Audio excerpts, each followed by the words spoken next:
রাষ্ট্র সংস্কারের প্রশ্নে শুরু থেকেই আলোচিত বিষয় ছিল কেউ যেন স্বৈরাচার হয়ে উঠতে না পারে তা নিশ্চিত করা। সেজন্য প্রস্তাব আসে দুইবারের বেশি প্রধানমন্ত্রীর দায়িত্ব পালন করতে পারবেন না কেউ।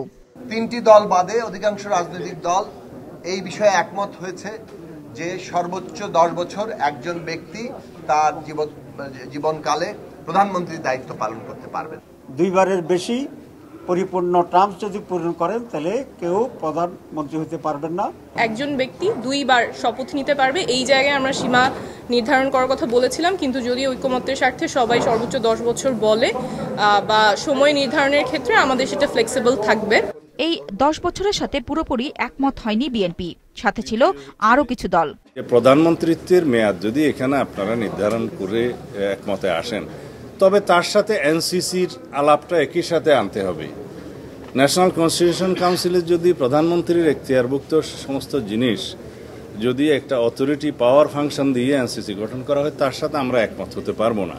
সাম্য, মানবিক মর্যাদা, সামাজিক সুবিচার ও গণতন্ত্র সংবিধানের মূলনীতিতে যোগ করা নিয়ে আলোচনা হয়, যেখানে বিএনপি বলেছে সংবিধানের ৫ম সংশোধনীতে যেভাবে মূলনীতি আছে সেভাবে থাকার পক্ষে। আমরা সংবিধানের মূলনীতি প্রশ্নে ৫ম সংশোধনীতে যেভাবে গৃহীত হয়েছে সেই জায়গায় আছি। যদিও প্রতিটি দলই সংবিধানের মূলনীতি প্রশ্নে তাদের অবস্থান জানিয়েছে। জামায়াতে ইসলামী সহ অন্যান্য ইসলামিক দল তারা বলছে মূলনীতিতে আল্লাহর উপর বিশ্বাস সংযোজন করতে হবে। শহীদ প্রেসিডেন্ট জিয়াউর রহমানের সময় হয়েছিল অ্যামেন্ডেড, যেখানে বিসমিল্লাহির রহমানির রহিম ছিল, আল্লাহর উপরে বিশ্বাস এবং পূর্ণ আস্থা এগুলা ছিল। সেইটার সাথে এই নতুন 4টি পয়েন্ট এখানে যোগ করার ব্যাপারে, প্রতিস্থাপন করার ব্যাপারে আমরা একমত হয়েছি। সাম্য, মানবিক মর্যাদা, সামাজিক সুবিচারের পাশাপাশি গণতন্ত্র এবং ধর্মীয় সম্প্রীতিকে ইনক্লুড করা। 72-এর মুজিববাদী মূলনীতি আমরা রাখার পক্ষে না, এই 4টি মূলনীতি বাদ দিতে হবে। এই 4 মূলনীতির প্রশ্নে আমরা নড়, এইখানে হাত দেওয়া যাবে না। এদিকে জাতীয় ঐকমত্য কমিশনের সহসভাপতি ডক্টর আলী রিয়াজ তার বক্তব্যে দলগুলোর প্রতি ছাড় দেওয়ার মানসিকতা আনার অনুরোধ জানান।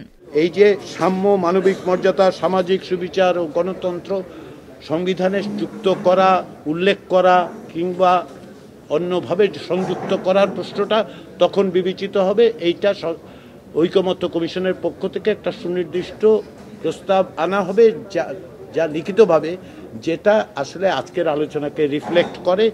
আরও কিছু গুরুত্বপূর্ণ বিষয়ে দলগুলো নিজেদের নীতি নির্ধারণী পর্যায়ে যাতে আলোচনা করার সুযোগ পায়, সেজন্য আগামী 2 দিন মুলতবি দিয়ে বুধবার আবারও শুরু হবে বৈঠক। নুরুন নাহার উইলি, মাছরাঙা সংবাদ, ঢাকা।